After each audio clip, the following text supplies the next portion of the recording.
documentary, Real Hell in a Pastor's Family. In the summer of 2017, Rebekah Gay, the bright and vibrant daughter, was found dead under mysterious circumstances inside the family home. Was it suicide, as the authorities initially wanted to believe? Or was it cold-blooded murder? In this documentary, we will reveal how the search for justice exposed a web of secrets, betrayal, and lies carefully hidden under the cloak of piety. This is not just a crime story. It is proof that true evil sometimes wears the mask of an angel. Prepare to delve into the depths of a case that shook the nation and made everyone wonder, how could such a hell be born in a pastor's family? The perfect life and the unknown victim, Rebekah Gay, 24, was a stellar university student majoring in psychology. She was known for her perpetual smile and passion for helping others. Rebekah was raised in the home of Pastor Benjamin Gray, who founded the local Light of Faith Church. Her family was the community's darling, the spiritual father, the supportive mother, and the younger brother studying law. However, according to Rebekah's close friends, cracks began to show in this perfect life a few months before the incident. Rebekah became withdrawn, often receiving late-night phone calls that ended in an angry, frustrated tone. She would say she had discovered something terrible about the family, but she dared not speak out, fearing the consequences. The nightmare night and the terrifying discovery. On the night of August 15th, Rebekah returned home early after excusing herself from dinner with a friend. The following morning, specifically at 6:30 a.m., the mother, Sarah Gray, heard a muffled scream coming from downstairs. Sarah rushed toward the source of the sound, finding an indescribable scene in the back living room. Rebekah Gay was dead. Of a violent struggle, scattered furniture, and scratch marks on the wooden floor. Pastor Benjamin called the police, his voice trembling. In his account to the police, he suggested Rebekah might have been assaulted before her death, but stressed that the family had no known enemies who would do this. When the investigators arrived, the scene felt particularly strange. The police were dealing with a respected clergyman and his devastated wife.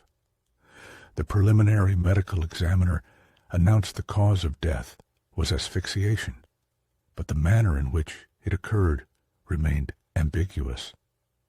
Was it a botched home invasion, or was the matter far more complicated? The twisted investigation and the crime scene evidence. The investigation began to take a shocking turn. The police search of the crime scene uncovered evidence that confused everyone. Rebekah's phone. It was missing. A cryptic note, found in Rebekah's drawer, written in her handwriting, indicating she would not be silent any longer. Strange prints, unknown fingerprints, were found on the home's back window. Days later, the police interviewed all family members. Pastor Benjamin was calm and composed, asserting that the house was securely locked the night of the incident. But this composure quickly turned to confusion when the DNA test results came back from under Rebekah's fingernails. They weren't a stranger's prints. They matched Rebekah's younger brother, David Gray. The dark secret revealed by the DNA. The discovery of the DNA turned the investigation upside down. David, 22, the brother regarded as the exemplary student, was subjected to intense questioning. David denied any involvement, claiming the DNA could have been transferred accidentally, since they lived in the same house. At this point, investigators began searching for motives and found the answer in Rebekah's deleted phone records, which they managed to recover. investigators discovered that Rebekah was on the verge of exposing a massive family secret related to gross financial mismanagement within the church, and that her father, Pastor Benjamin, was directly. Rebekah was threatening to reveal the truth to stop her father's scheme.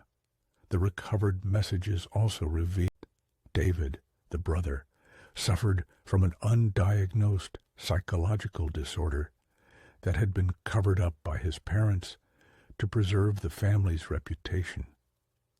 On the night of the crime, Rebekah confronted her brother David about his behavior and threatened to expose the family's financial. According to the prosecution's theory, built on forensic evidence, David, under immense psychological pressure and the threat of exposure, attacked his sister Rebekah, using his hands to choke her to death.